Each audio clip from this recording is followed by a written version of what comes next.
So tired. Welcome to the Cafe Night Show. I'm your host, the Goldsmith. It is the second of April, 2025. Blue, good to see you. Glad you're here. Getting kicked off early on a couple things, and I say early because we're right in the beginning of Blossom season. Worth reviewing a couple quick things on Blossom season. As we did start just yesterday, April Fool's Day is not a great day for me. I've watched Upland say, "Oh, this was a joke," but not say the right thing was a joke, and that was Genesis Week 2025. Obviously, not being in person, not being hosted by Upland, but something we're working on right now, a event in Vegas to run at the same time, and hope to hear more from TML and Too Stupid tomorrow on that. But do want to kick off a couple things up front. We did actually have a couple fun things that are nice to see. The lower legits and some thoughts on those. Blossom still obviously getting a start, and Packs of Fortune. There's a mixed bag here. There has been on some of these premium packs and what you get for what you pay and the value of a blind pack versus knowing what you're buying. However, Upland has changed this up a couple of times, a couple different iterations. So it's worth looking at what this pack sale is, how it's priced, and what you're going to get in it. Hey, good to see you, Dopest crew. What is up is having this back and forth with as much work as I'm doing lately to actually have time to come and do a show. I'm glad to be able to do so tonight. So before I get into all that, all these opinions expressed myself, mine and mine alone, shouldn't be taken as game strategy or financial advice. They represent the game of the team of Upland. Any guests or contributors who we do have on have their own opinions. They're welcome to them. They should not be taken as game strategy or financial advice. They represent the game of the team of Upland. Easy enough. And obviously not myself, the Goldsmith of the Cafe Night Show. Almost missed that. Let's get into it. Again, two pieces that are worth touching up front as a quick review is let's look at Blossom season really quickly. Blossom season, as a reminder, did start the 1st of April. That is yesterday. Definitely worth taking a peek at how we have a little bit of organization this season. Again, we have the same organization we've had in the past where we have gamified earnings being tied to tasks. Those tasks change every season, and they have a little bit of a new, without going too deep into it, we have a little bit of a new set of tasks here. Definitely worth seeing here with the full details. Again, same thing we've always seen. You complete the rewards. There are 12 unique missions. Players will have 7 days to complete each set of missions before they expire. See, this is a little different. We're talking about 2 new weekly missions released each week. This is giving us a change every week, a reason to continue to participate throughout the month and not just at the end of the month and a half period, at the end of the 45-day period. You reason to be a participant throughout. So kind of key thing here. New missions announced every Monday. New missions begin every Tuesday at 9 a.m. PT again. Getting things kicked off. The completion deadline is the following Tuesday at 7 a.m. PT. Only the current week's 2 missions can be completed. Missed missions cannot be recovered. Only the current week's missions can be completed. Missed missions are gone for good. Easy enough there. Again, this is a do it while it's available. This is a you can't rewind the clock. You have to be there to be there. And then we have the same event or the same type of circumstance when we look at our seasonal passes, our seasonal cosmetics. You burn it, you have it, you have what's going for the rest of the season. If you didn't burn it, you don't have what happened in the previous week. Good to see you, WWE Dog. Why complete the missions? Completing missions boosts your future property earnings. The more you complete, the more your yield multiplies in the next season. Complete any 5 of the 12 missions to earn the 14.7% yield. Complete all 12 for a maximum 15.2% yield. So currently, the current week is Blossom Blaze. Again, this is week 1, running from April 1st to April 8th. Burn a Blossom season pass. Any passes burned prior to April 1st will count. Okay, that's good. So you already got one checked off the board here if you have a cosmetic pass that you burnt. Pedal to the pedals. Isn't that fun? Complete 10 public multi-cart kart races. Again, this is a key. This is another focus on carts. Again, update a few things on carts. Kart racing is fun because it is something that there's a lot of parity. Everybody can race about the same speed of the carts do the same thing. It comes down to the individual racer's affinity or knowledge of a track. It comes down to their skill as a racer. So this is a fun piece of fun challenge, anyways, to add in here. Complete 10 public multiplayer races for carts, and you get one of these checked off along the way. The key note here is there isn't all these extra restrictions that say you have to stake this much or that amount. So this is something that isn't an expensive thing to do. You do have to have a cart. You do have to take the time, obviously, to do so. Gamified earnings, obviously, are the multipliers that affect our weekly, our seasonal earnings, again, on an annualized basis. And we've seen this table before. Nothing crazy, nothing worth digging too deep on, as we've already started the season. But the announcement is here. It did come out a couple of days ago. You have the opportunity to review, and if you want to take the time to do so, you'll see that as we're in Blossom season, we start on the 1st. May 15th is the end of the season, 44 total days in the season, and we have a 17-day rest period between Blossom season and, for me, one of the most important seasons of the year, and that is going to be Genesis season. So Genesis season, Genesis week, as said before, and it will be said again, Genesis week 2025 will not be happening live in Vegas, officially by Upland. That does not mean there will not be an event held in Vegas specifically. Keep your eyes out. I mean, again, this is going to be something that more people are going to be welcome to do. I know what we've talked about, what the event looks like. I know there are a couple people who are working on organizing what can be done, but keep in mind, this is being done in a short period of time because Upland took a little bit of time to tell us they were not going to be able to do a live in-person event this year. But with the time that we have available, we're working on putting together an event. If you can put time together to go to Vegas this year, Genesis Week 2025 can still be an event, can still be something that happens.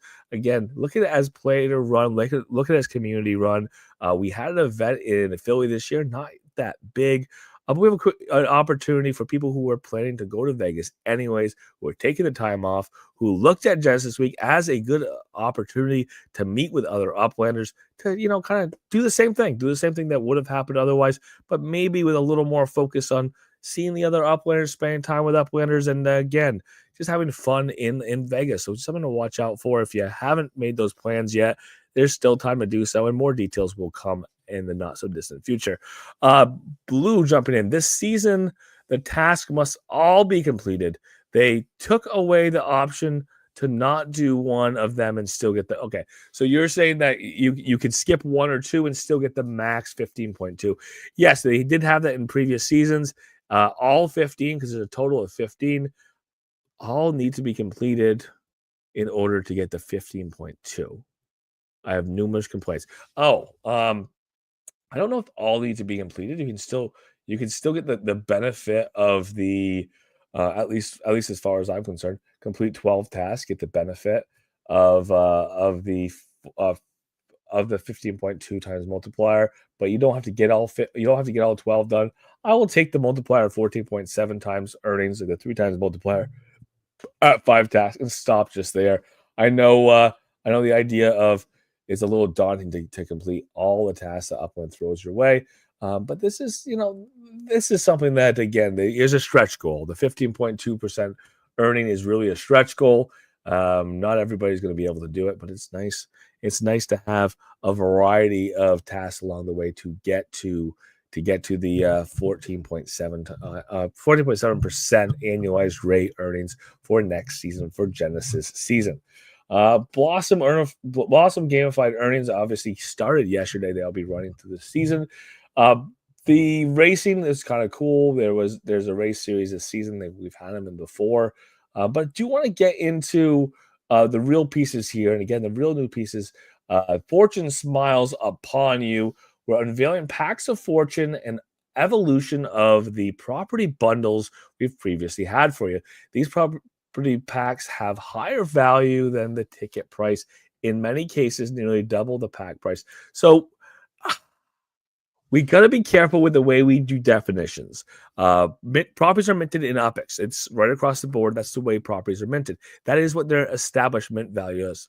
There is a definition of USD purchases, and USD purchases generally on the secondary market. You buy a property in USD, it means you're buying it from another Uplander.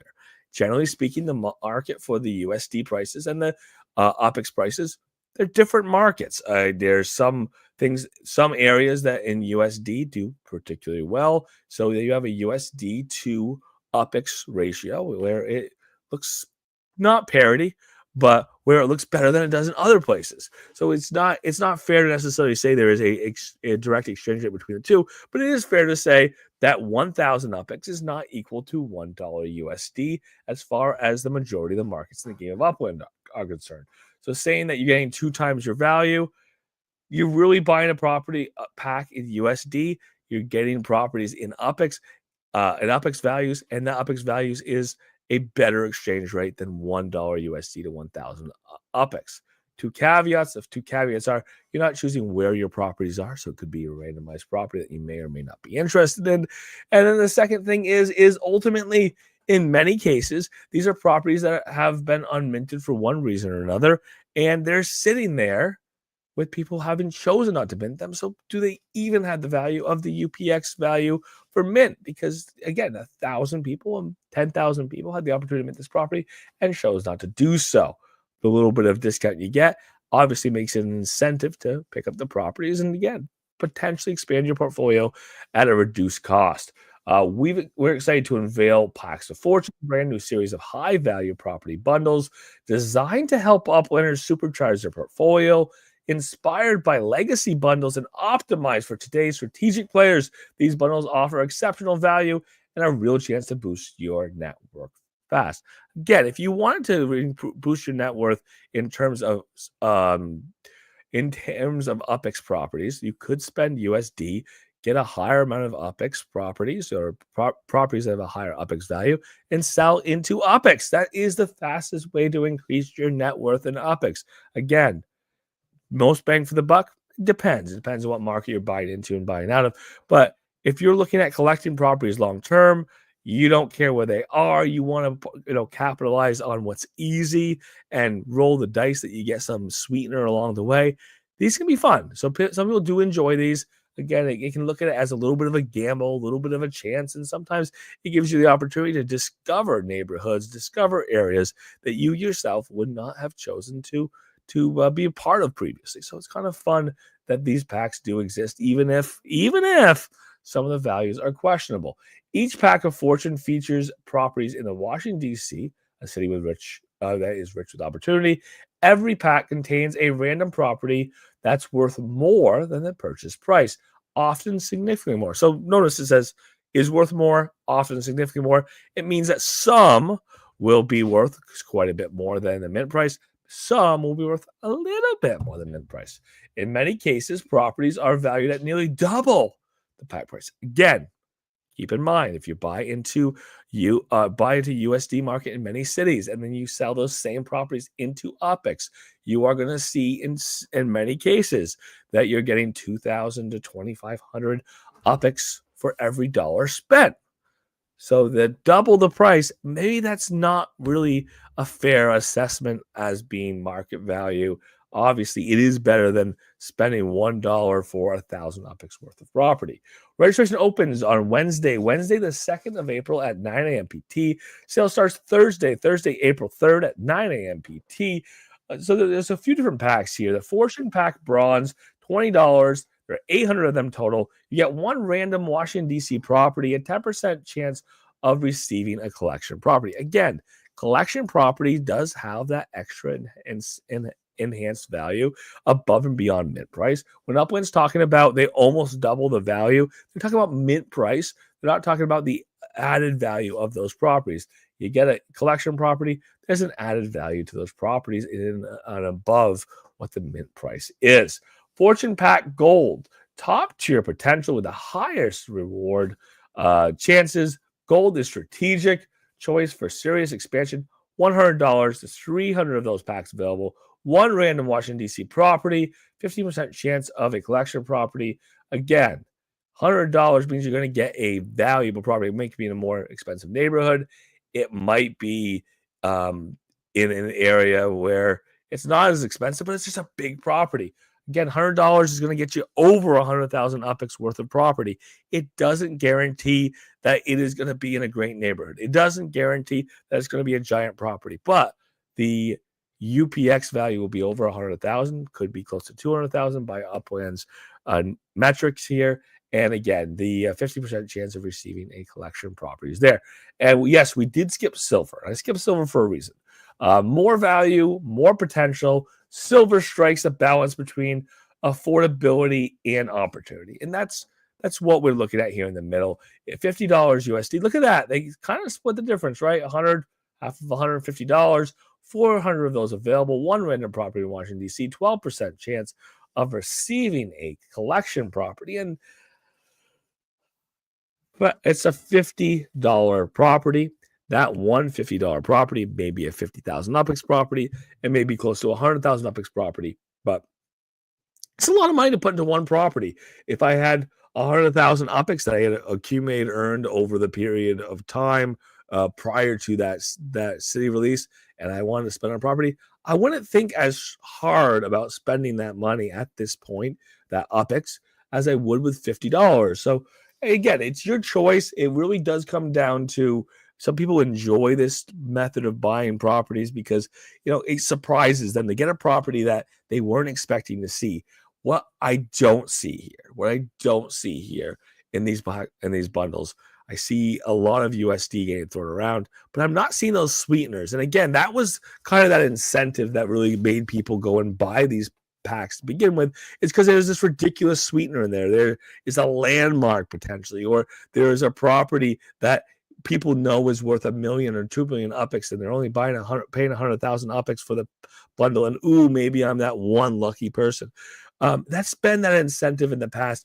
So there's not that strong upside. Again, these incentives are fun, but keep in mind the majority of people don't get them. But the upside here is you might get double for UPX on a 1,001 basis to $1. You might get double. That's the upside. And there's no guarantee you're going to get the double. We've had previous sales where they guarantee at least a certain percentage more than what you paid. That's not what you're getting here. I don't know. I don't know if the value is here for most people.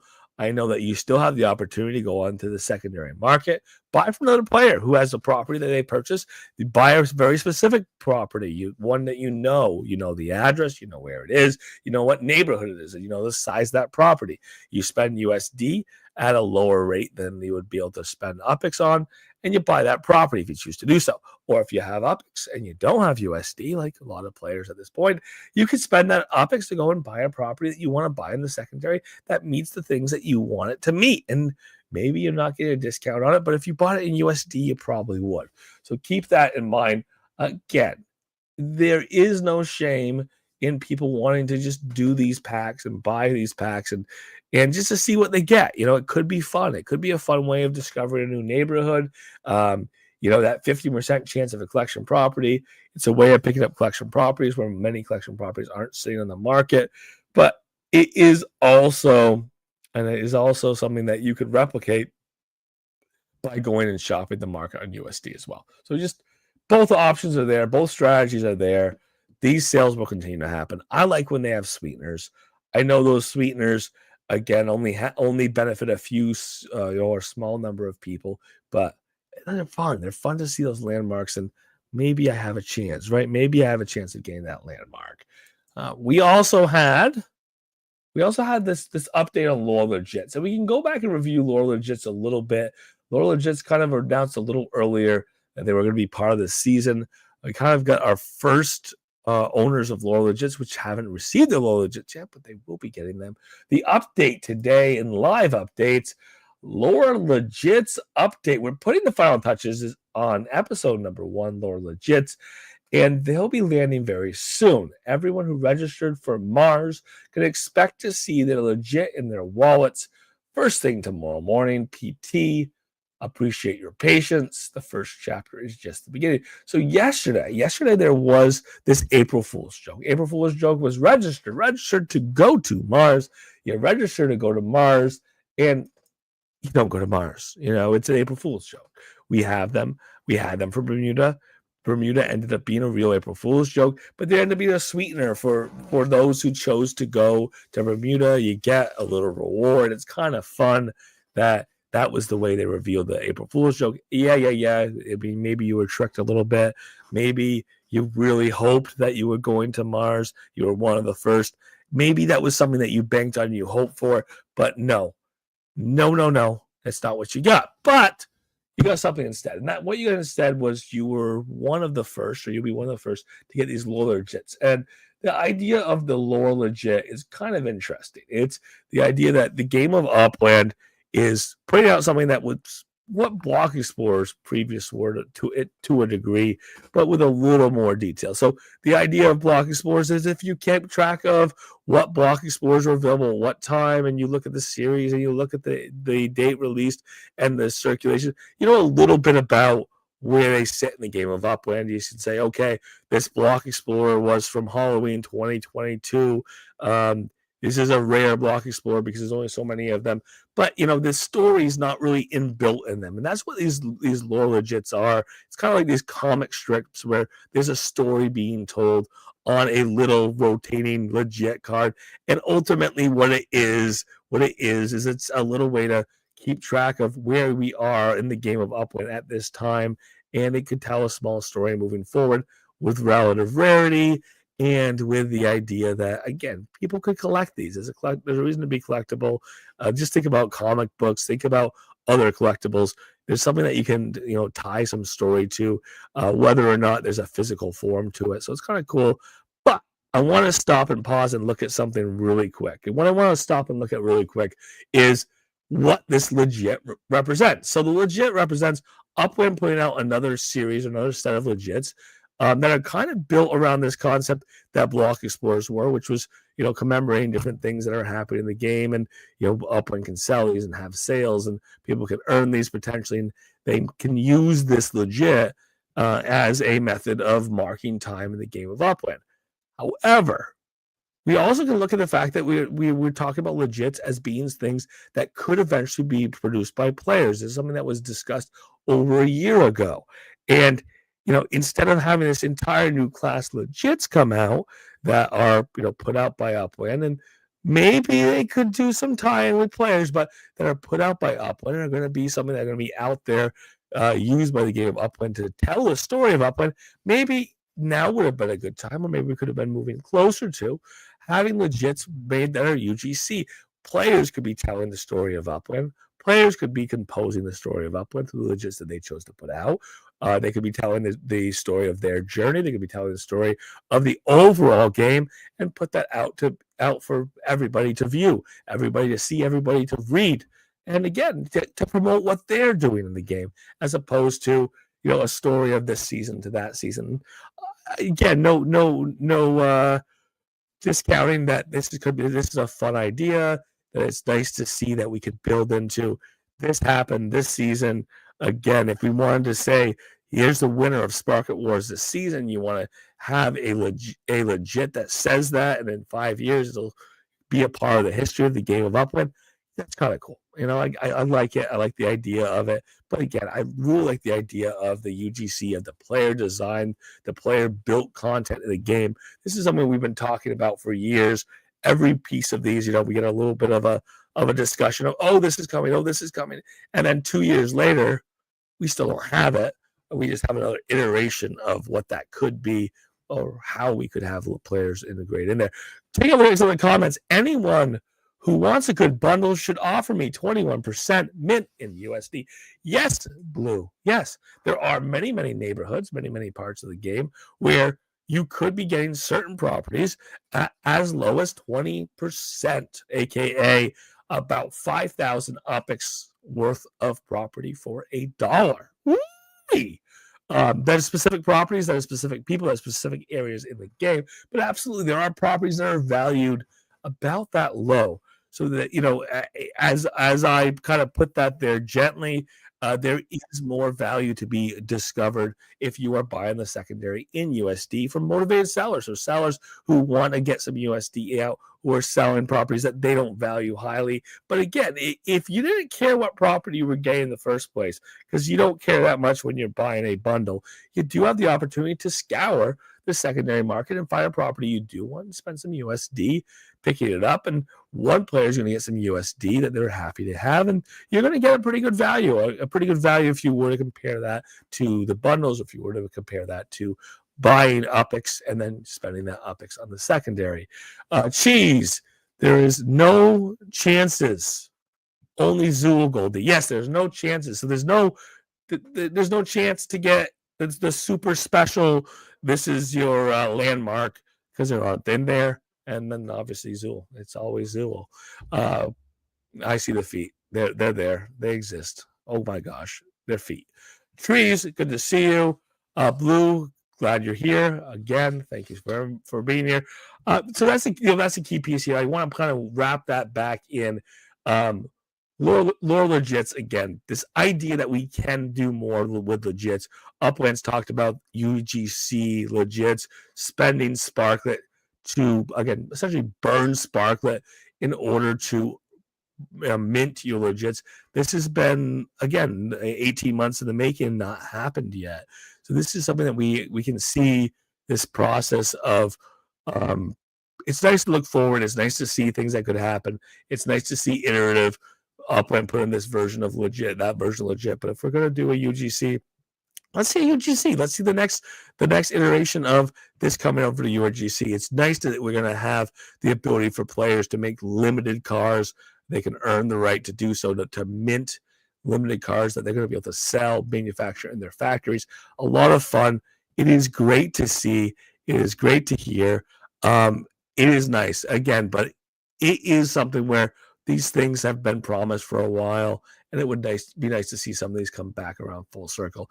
And as I come to end the show, I don't know where my voice is going already, but as I come to end the show, I do want to put that little piece out there again.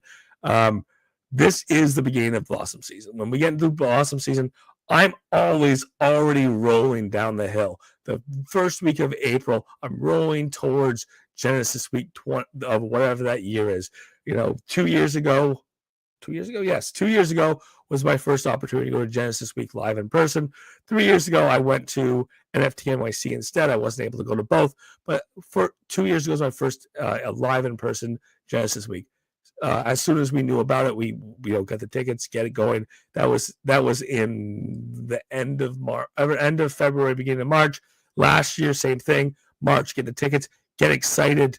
Roll on the way to Genesis Week of the year, and now we're 2025, and that's what we should be doing right now. It should be getting excited to do. But again, this is something that, in order to take up the mantle from Upland, not putting together a live in-person event, there are a number of people who are working on putting together a live in-person event. Vegas is the place. Look out for more details. It's something that if you go there the right week, whether or not we can put together a formal event with a space and everything else, there will be people, Uplanders, who will want to see you. Great opportunity for networking if you're working on projects in the Web3 space, whether or not it's an Upland directly. It's a great opportunity to hang out with people that you may have met in the Upland or expanded Upland universe. That would include people you've spoken to in Upland Discords. That includes people who have put out projects in the game of Upland that you may have been a part of. And again, it is the opportunity for people to really, again, spend some real lifetime, maybe have a little bit of fun that is not Upland related with people you may already know or have met. And it is something that, as always, it is going to be an opportunity to, it's Vegas. It's have a little bit of fun, but maybe if you have a project you're working on, you can find that partner. Maybe if you have a project you work on, you can find some people who are interested in that project and helping you move that forward. Yes, clear my throat. I'm losing my voice, so I'll have to end things tonight, and I'll make it very, very easy. Very, very easy to say. Thank you so much for being here Monday through Friday, 7:30 p.m. PT. Trying to make this thing happen, even though the fact that I'm working like 75 hours a week. But thank you so much for being here. See you back tomorrow. And again, for tonight, I will put it as simply as possible. Look forward for more details about Genesis Week 2025. Maybe the best live in-person event for Genesis Week or Genesis that has ever happened in the game of Upland. So thank you so much for being here. See you again tomorrow.